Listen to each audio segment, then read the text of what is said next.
Imagine if you were Hajj, running back and forth between Safa and Marwa in the hottest place on the earth, searching for water. Imagine your son dying of thirst in the absence of his father just to save his life. What would you offer? Would you hold on to your faith, or would you falter before he ever gets the chance to help his father build the Kaaba, before he ever sees the day when he agrees to be slaughtered? I wonder in our weakness how many dreams that we've altered. Now imagine the army of Pharaoh as it slowly approaches. Time is running short and you're the mother of Moses. You hear a knock at the door and for a moment you're hopeless, afraid for your child and unable to focus. Would you give in to the pressure and willingly surrender?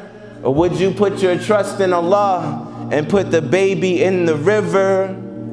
What if you give him to a tyrant and he never parted the sea, and he never lives to see the day when he would set you free? And we know everything happens by Allah's decree. But if we don't do the right things, then where would we be?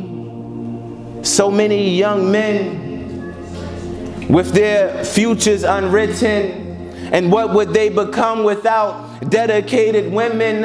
I've seen so many die without ever really living. So I gotta thank my mother for everything she's given, the sacrifices that she made just to carry on tradition.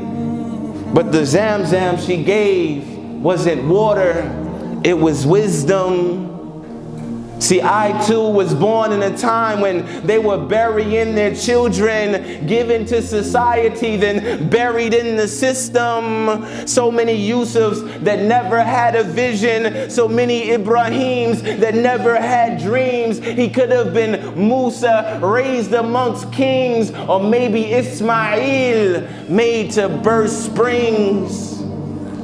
And so many young women with the potential of marry, give it up in a hurry and give up on getting married. Could have been Khadija, mother of the believers, but it takes a strong woman to raise up a leader. You see, we need more Fatimas. We need more Aishas, we need more Zainabs, we need more Asiyas, Sumayya, Ruqayya, women of prayer. Before you start mimicking other women, you should remember Nusayba, not willing to waver, and not many were braver. And when Asma was nearly in labor, she would still walk 5 miles to deliver the favors. Remember what they gave without any ambition of getting paid, so men like me could be saved and raised up to give praise and behave like a grateful slave. So when women enter the premises, lower your gaze.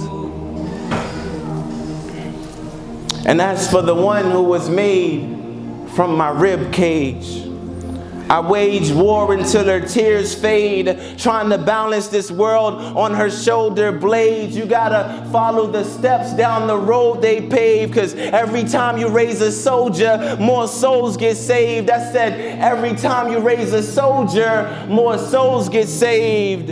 And we could never repay you for what you carry in your wombs.